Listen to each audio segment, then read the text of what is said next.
Yes, but let's get into some sports because we have a big episode packed full of some stuff.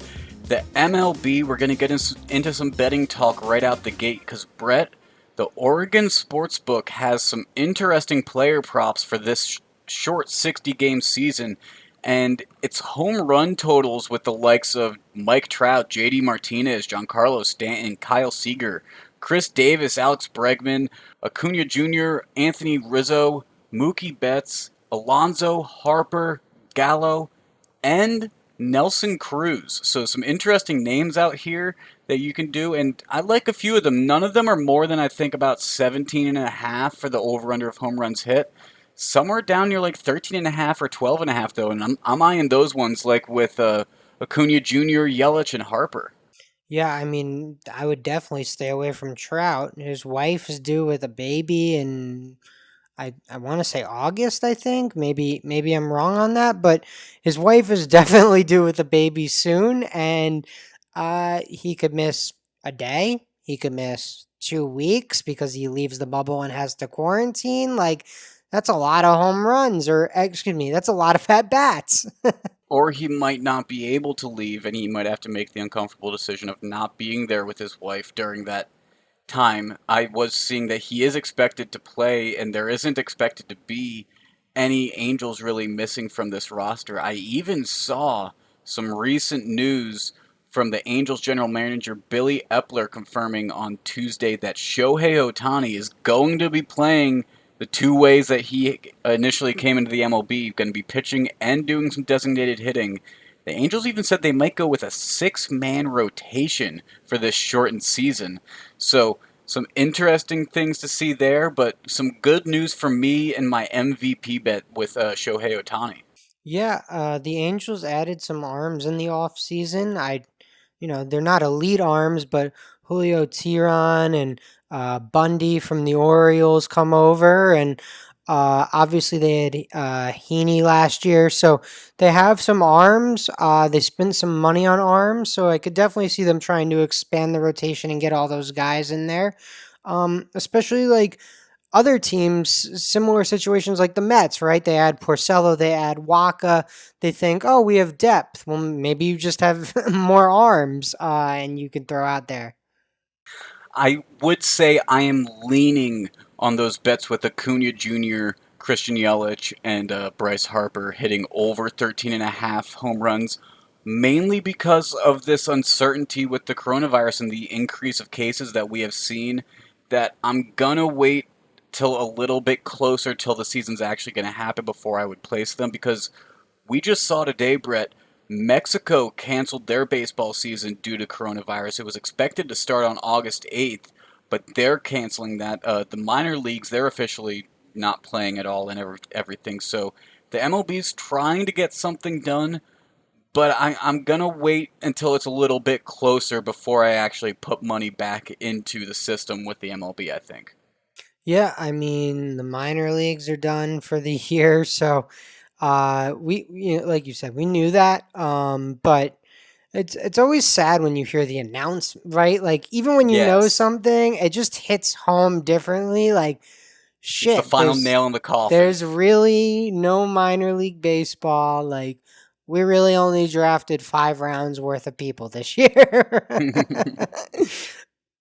The other reason I'm going to wait is also because there's some players that are deciding if they're going to opt in or opt out of the 2020 season. We've seen Ian Desmond opt out, Mike Leake, Ryan Zimmerman, Joe Ross. I mean, who's to say that they're going to be the last names, and who's to say that some more prominent names, Mike Trout, if he finds he can't leave the bubble and then come back because of his expected child, who's to say if he were to skip the season potentially? I mean, that would be a big blow to the Angels, and also with his name being out here with these future bets, it leaves some room for concern in a sense. Yeah, I'm trying to stay optimistic because I want sports back as both a fan, as someone that does a podcast on sports and sports gambling. But being on, like Anthony Rizzo, he says he's going, right? But he's a cancer survivor. Like, if I'm the Chicago Cubs, do I want my face of the franchise traveling to play 60 games this year? Or Do I want to maybe say, Rizzo, you're kind of really important to us. Why don't you just stay home and stay healthy this year? And that's not to say the Cubs should have final say on what Anthony Rizzo does, but Anthony Rizzo should definitely have the final say. But um, it's just a lot of things to consider. And it's where some of these younger names might pop up in substitution and get some opportunities. I mean, we saw that the Detroit Tigers signed the number one overall pick of Torkelson and put him on the 60-day roster. The Angels, they did the same with a left-handed pitcher they drafted in the first round, Reed Detmers. He's the 56th player assigned to the summer roster for the Los Angeles Angels. So it's going to create some opportunity for these younger guys, and also it leaves room for these players that are either still recovering from a serious injury, are cancer survivors, like you mentioned with Rizzo, or Ian Desmond with social justice reasons. Just for whatever reasons players may want to sit out of these uncertain times, there's going to be some opportunity for some younger guys to be able to step up and fill some shoes. Yeah, my guy Craig Mish said that the Marlins did the same thing with the number 3 pick, Max Meyer, signed him, put him on the 60 man. I don't expect these super young players, these Bobby Witts, these Torkelsons, these Riley Greens, right? These elite prospects who are very young. I think it's more to get them in that whatever the taxi squad roster, almost like that extra 20 man Hmm. roster, just practicing every day, being with the coaches, playing baseball. But you have enough injuries, you might have to call up some of these guys.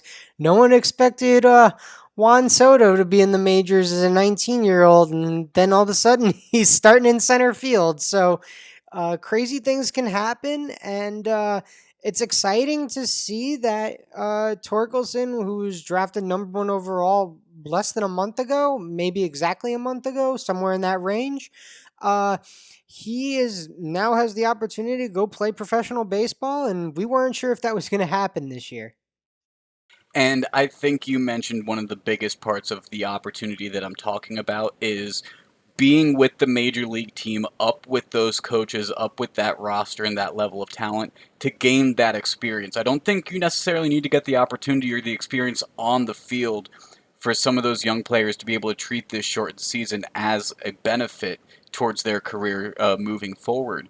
If they do get on the field for whatever reason, if it's be injured lists or getting called up from that taxi squad, as you put it, then so be it. But I think for some of these young guys that probably should be down in Class A, Class AA ball, if they're going to be on that taxi squad and they're going to be with the majors, they're going to be with those coaches, and they're going to be getting in those reps of practice, I think that's important for those guys, and it's going to be a valuable experience. Yeah, again, can't hurt. Absolutely. But Brett, before we move on from baseball, you can't talk about baseball on July 1st and not bring up Bobby Bonilla Day. And as a Met fan, I gotta ask you, do you have mixed feelings, bad feelings about the Bobby Bonilla Day that I comes celebrate around every Bobby year? Bonilla Day. Like Yankee fans want to try and rub it. It doesn't bother me. I mean, what you think we're the first team to ever sign someone to a bad contract? like, like, yeah, it sucks. Whatever. We pay this guy a lot of money to not play for us, and we'll be paying him forever. But I saw you put a nice note in the rundown, and somehow this relates to us getting David Wright. So is it worth it? Might be worth it. Yeah, Bobby Bonilla Day was making its way around Twitter again today, and I haven't seen this in previous years, but people were bringing up the fact that because of that deal, the Mets, if they never made that deal, wouldn't have had Mike Hampton, who ended up getting traded and they got a compensatory pick for, who ultimately became David Wright, who is in the hearts of every Mets fan. So Well, and I'm going to that say has to be a this. positive in a way. I'm going to say this. The 2000 Mets, Mike Hampton was an ace. I mean, Hmm. Al Leiter was great. It was Mike Hampton who was the best pitcher on those 2000 Mets. And yes, we lost in the Subway Series to the Yankees, whatever. But that Mets team was a great ride. Hampton, Piazza, all those guys, David Wright. So yeah, absolutely worth it. And I'll always celebrate Bobby Bonilla Day. It's funny. Who cares? Well, Like, there's so many bad contracts in sports. Like, we just pick on the Mets. Just pick on the Mets.